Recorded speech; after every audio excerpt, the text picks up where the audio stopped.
Nós damos continuidade ao nosso tema, a série deste mês, Culpa à luz da graça.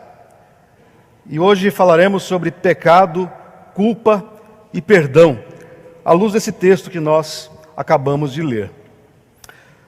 Há uma história real de um pastor que, num dia, um feriado, um dia ensolarado, céu bonito, céu azul, recebeu um pedido para visitar uma senhora que passaria por uma cirurgia cardíaca. Ele foi até o hospital, ele não conhecia a pessoa, ela, na verdade, tinha sido indicada por outra pessoa para ser visitada. O pastor então caminhou até a entrada principal, identificou-se na recepção como pastor e deu o nome da pessoa que receberia a visita. Ele não a conhecia pessoalmente. Visitava a pedido de uma outra pessoa.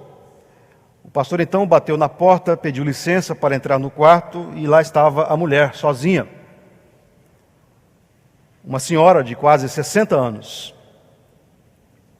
Passados os minutos iniciais da conversa, de apresentação mútuas,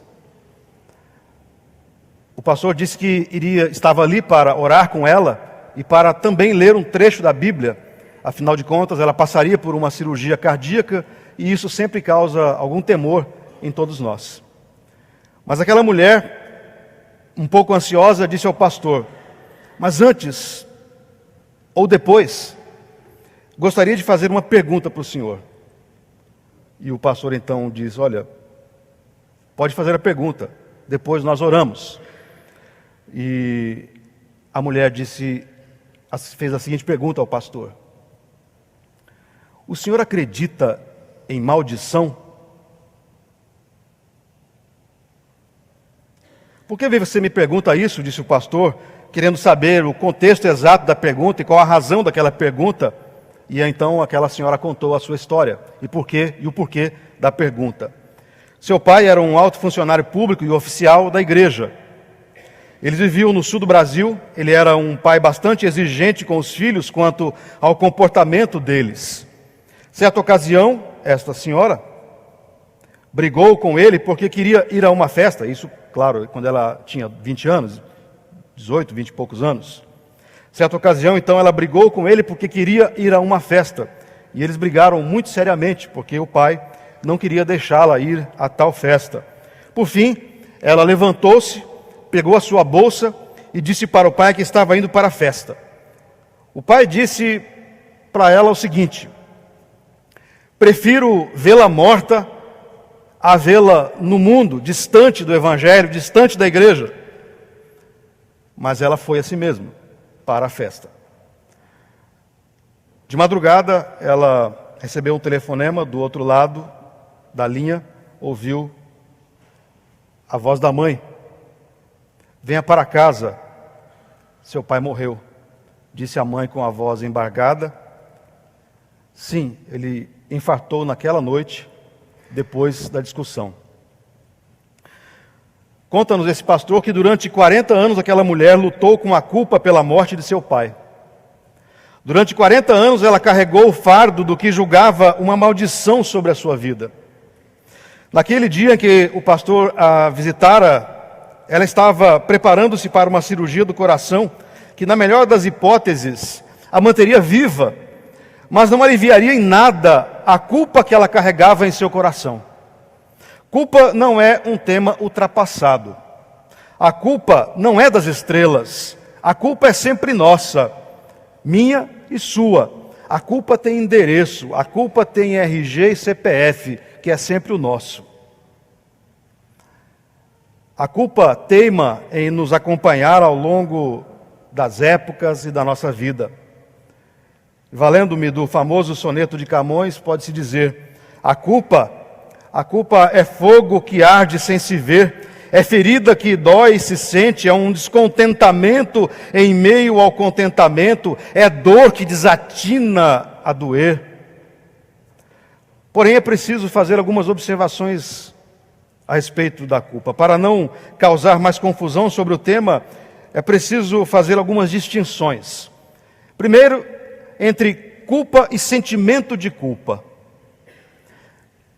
A culpa é objetiva, ou seja, é a responsabilidade pessoal pelo prejuízo causado a outra pessoa ou mesmo à sociedade.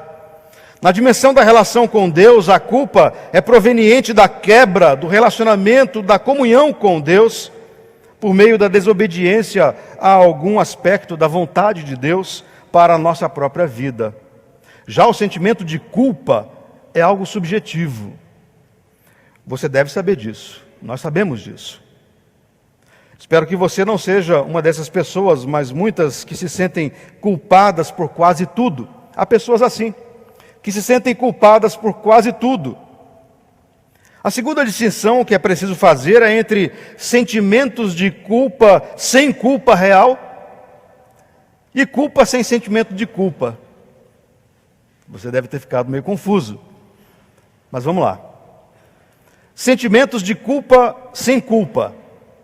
Muitas pessoas são torturadas pelo sentimento de culpa, mesmo que nenhum mandamento de Deus tenha sido violado por elas. Geralmente o sentimento de culpa é proveniente de um conflito instalado na consciência da pessoa.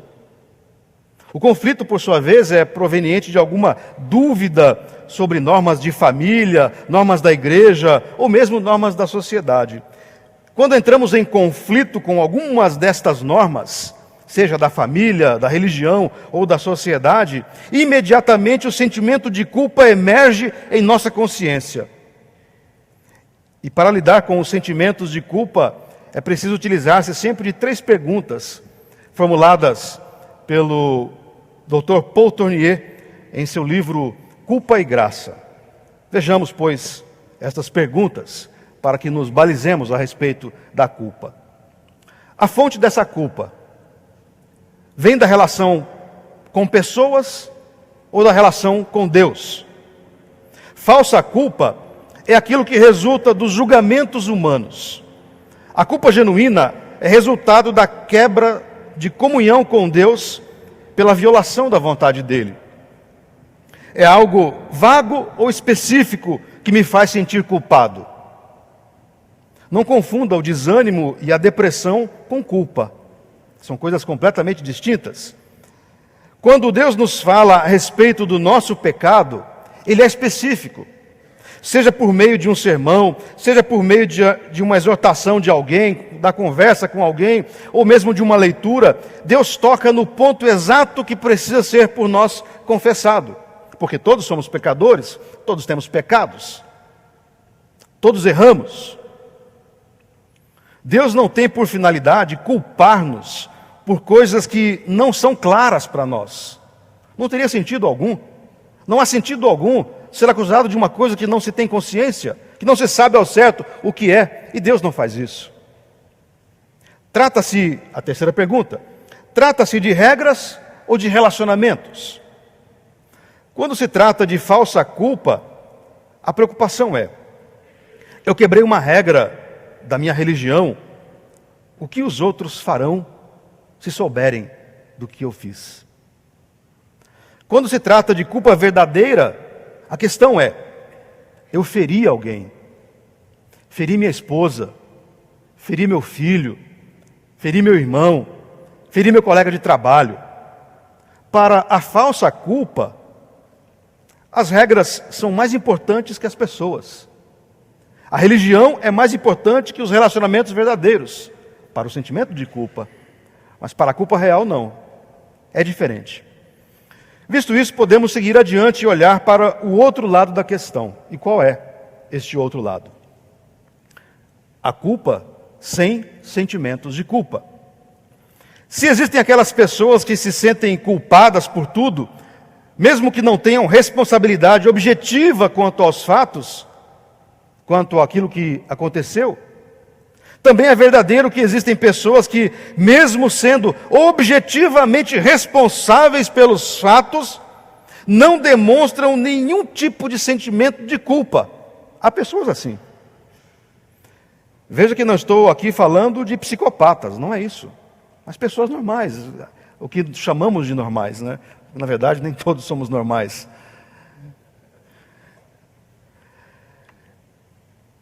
Estou falando de pessoas que estão dentro do que chamamos de margem da normalidade. Estou falando de pessoas que abertamente quebram mandamentos de Deus e não demonstram nenhum sentimento de culpa por fazê-lo. Pessoas que quebram mandamentos da religião, quebram mandamentos da família, quebram mandamentos da sociedade e não têm nenhum sentimento de culpa. Pense, por exemplo, no caso da mentira. Há pessoas que mentem sistematicamente e não apenas não demonstram nenhum sentimento de culpa, mas muitas vezes até se gabam de fazê-lo com facilidade e da habilidade que possuem de enganar os outros por meio de suas mentiras. É aquele sujeito que se diz esperto. Vejam como eu sou esperto, engano todo mundo. E não tem nenhum sentimento de culpa quando faz isso. O que acontece com tais pessoas?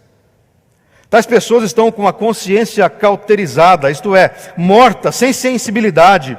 Veja o que Paulo escreveu a esse respeito. 1 Timóteo 4, diz assim o texto: Ora, o Espírito afirma expressamente que nos últimos tempos alguns apostatarão da fé, pela hipocrisia dos que falam mentiras e que têm cauterizada a própria consciência. Agora que já sabemos que existem estas duas armadilhas, culpa sem sentimento de culpa e sentimentos de culpa sem que exista culpa de fato, vamos adiante no tema, a culpa à luz da graça. Como é então que devemos tratar a culpa à luz da graça, ou melhor, como somos tratados por Deus à luz da graça no que se refere à culpa? Em geral, os autores têm concordado que o apóstolo João é o autor desta epístola que acabamos de ler. João escreveu esta carta já no final de sua vida. Provavelmente fosse um ancião, já na casa dos 80 anos. E mostra-nos João que, ao tratar a culpa à luz da graça de Deus, o cristão inevitavelmente enfrentará, não tem como fugir a isso, enfrentará inevitavelmente o tema do pecado. A graça de Deus revela, de forma, desculpem a expressão, escrachada, que somos pecadores. A graça estampa a nossa realidade. Somos pecadores. Veja novamente o que João escreveu. Se dissermos que não temos pecado nenhum, a nós mesmos nos enganamos, e a verdade não está em nós. Se dissermos que não temos cometido pecado, fazemo-lo mentiroso, e a sua palavra não está em nós. Qualquer tratamento da culpa, sem que se enfrente o tema do pecado, será um mero paliativo, será um risco na água. Qualquer tratamento da culpa, sem que se encare a realidade do pecado que habita em cada um de nós, tudo isso será um tratamento superficial do nosso caráter, da nossa vida cristã. No tempo de João, surgira na igreja um grupo de pessoas que dizia que eles já haviam superado o pecado, que eles não pecavam. Em Londrina, recentemente, esta mesma doutrina ressurgiu da impecabilidade dos crentes. Mas lá, no Novo Testamento, esses cristãos julgavam-se iluminados, acima do bem e do mal, portanto sem pecado. A mesma negação, talvez com outros argumentos, persiste em nossos dias. Entretanto, queridos irmãos e irmãs, não podemos compreender o amor de Deus de modo correto, sem que entendamos corretamente o pecado. Não há como fugirmos a este tema, o pecado. Não há como taparmos o sol com a peneira ou tentarmos usar outras expressões. Nós somos pecadores e o que habita em nós é o pecado. Por isso, eufemismos para minimizar ou negar o pecado não ajudam em nada no desenvolvimento da maturidade cristã. Ao contrário, a infantilizam.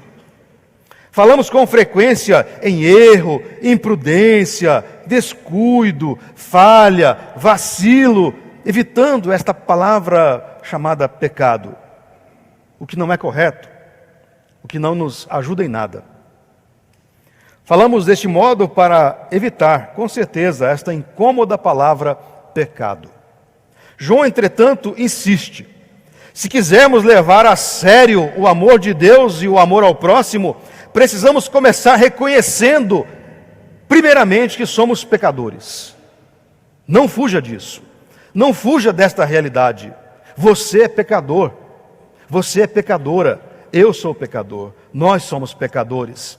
Se não o fizermos, estamos nos enganando. Se não o fizermos, estamos fazendo Deus passar-se por mentiroso e nos afastando da palavra de Deus. Veja a definição de pecado de Peterson. O pecado é a recusa em se relacionar com Deus e que transborda para relacionamentos incorretos com os outros. A recusa em tratar do pecado é uma recusa em tratar dos nossos relacionamentos. E se não tratamos dos relacionamentos, não podemos amar. É o que diz Peterson. Quando digo que não peco, ou que para mim pecado é uma questão secundária e sem importância, na verdade estou dizendo que os relacionamentos e o amor também não são coisas importantes na minha vida. Ao falar em pecado, João não busca levar seus leitores para um mundo religioso, de neuróticos e fanáticos completamente alienados da ética do amor e obcecados com rituais e regras religiosas. Não é isso. O pecado para João é um afastamento de Deus, é um afastamento de um relacionamento saudável com Deus e, consequentemente, um afastamento do amor a ser dedicado uns aos outros. Em resumo, quando nos afastamos de Deus, por evitar o pecado, não querer tratar do pecado, inevitavelmente também nos afastamos das pessoas e dos relacionamentos e, por consequência, do amor. É preciso ilustrar isso com um paralelismo fantástico entre o primeiro e o segundo capítulos deste livro, dessa epístola que acabamos de ler. Ora, a mensagem que da parte dele temos ouvido e vos anunciamos é esta: que Deus é luz e não há nele treva nenhuma. Se dissermos que mantemos comunhão com ele e andarmos nas trevas, mentimos e não praticamos a verdade. O outro texto: aquele que diz estar na luz e odeia a seu irmão, até agora está nas trevas. Aquele que ama a seu irmão permanece na luz, e nele não há nenhum tropeço. João nos ensina: você quer levar o amor a sério? Então comece levando os próprios pecados a sério. Pois eles, os pecados, constituem-se no maior obstáculo entre o amor que desejamos e o amor que de fato vivemos. Assim, a graça nos mostra: em Cristo somos perdoados e purificados de nossos pecados. Eis a beleza, eis a boa nova, eis a boa notícia, porque em Cristo somos perdoados. Somos pecadores, mas em Cristo somos perdoados e purificados dos nossos pecados. Veja o que João escreveu. Nós acabamos de ler, no início desta meditação: se confessarmos os nossos pecados, Ele é fiel e justo para nos perdoar os pecados e nos purificar de toda injustiça. Confessar é mais que admitir, é mais que falar, é mais que saber intelectualmente que somos pecadores. Literalmente, confessar significa dizer a mesma coisa. Significa assumir o ponto de vista de Deus a respeito do meu pecado e da minha culpa. A confissão é a admissão que o que está errado comigo enquanto ser humano nasce basicamente do afastamento do meu relacionamento com Deus.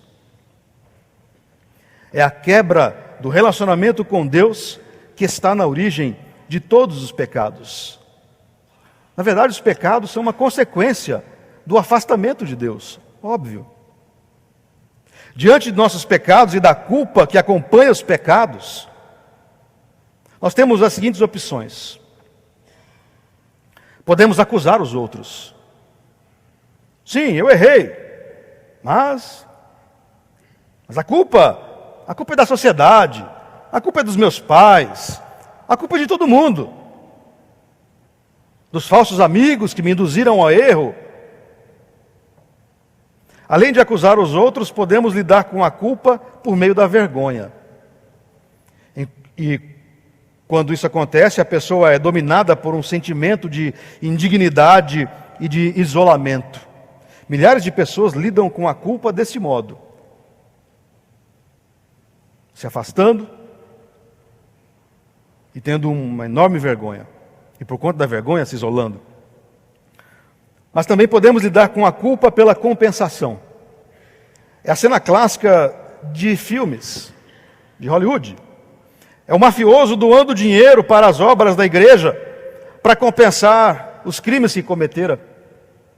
Ou da pessoa que, diante de um pecado que cometeu, faz a promessa que não faltará mais em nenhum culto da igreja.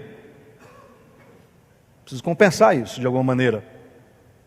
Preciso compensar o meu pecado de algum modo. Acusar os outros não funciona. Esconder-se envergonhado não funciona. Buscar compensações por meio de bom comportamento não funciona. Então, o que é que de fato funciona quando se trata da culpa?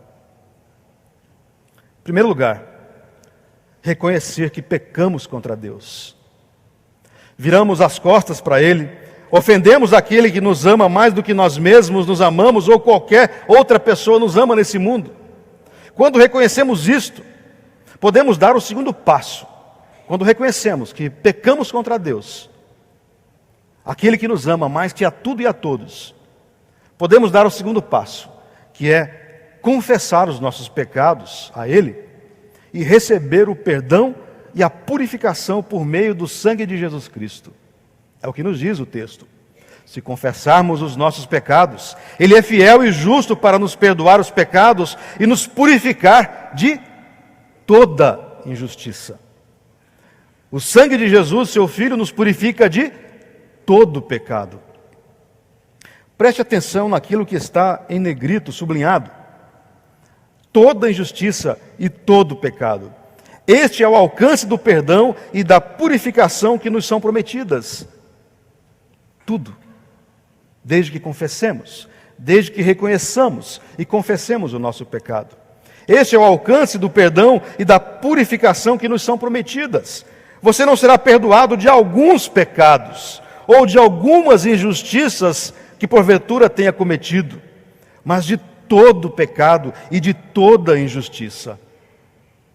É assim que somos tratados quando estamos em culpa pelo pecado. E concluo esta meditação. Em algum momento da vida, cada pessoa precisa encarar a seguinte verdade. Em algum momento da sua vida, você terá que encarar esta verdade. Eu não tenho sido a pessoa que eu deveria ser. Eu não sou a pessoa que eu deveria ser. Eu não sou a pessoa que eu gostaria de ser. Todos nós deixamos ao longo da nossa vida pessoas feridas. Essa é a dinâmica da vida. Ferimos e somos feridos. Ferimos pessoas por nossas atitudes. Ferimos pessoas com as nossas palavras. Ferimos pessoas até com olhares. Ferimos pessoas com gestos. Ferimos pessoas com a omissão. Do mesmo modo, ao longo da nossa vida, também somos feridos da mesma maneira pelos pecados dos outros. E na maioria das vezes pelos pecados daqueles que amamos e dos quais mais esperávamos que não nos ferissem. Mas esta é a dinâmica da vida, esse é o pecado humano. Voltemos àquela visita que o pastor fez àquela senhora com 60 anos.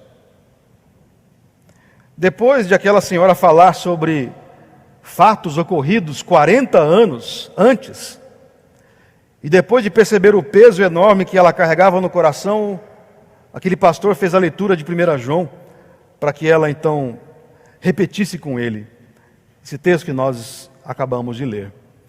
Se confessarmos os nossos pecados, ele é fiel e justo para nos perdoar os pecados e nos purificar de toda injustiça.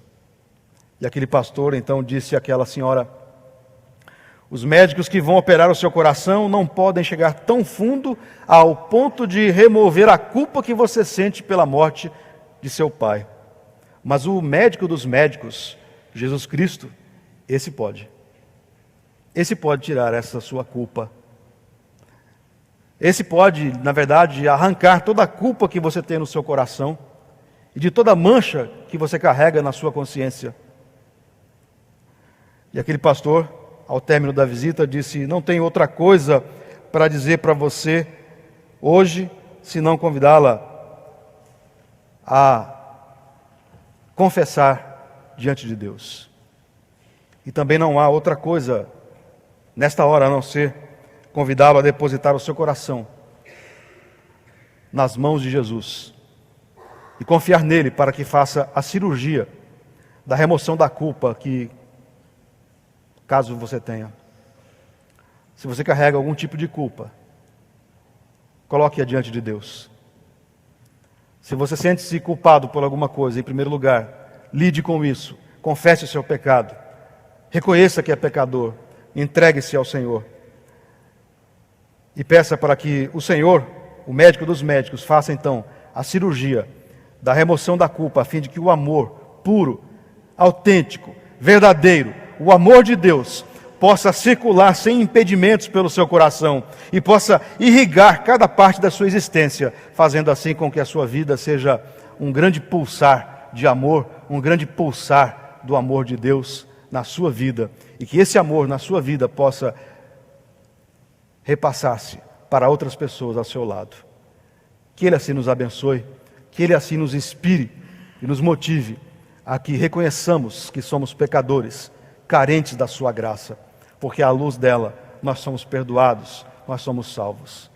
A Ele, pois, toda a glória, toda a honra e todo o louvor. Deus assim nos abençoe. Amém.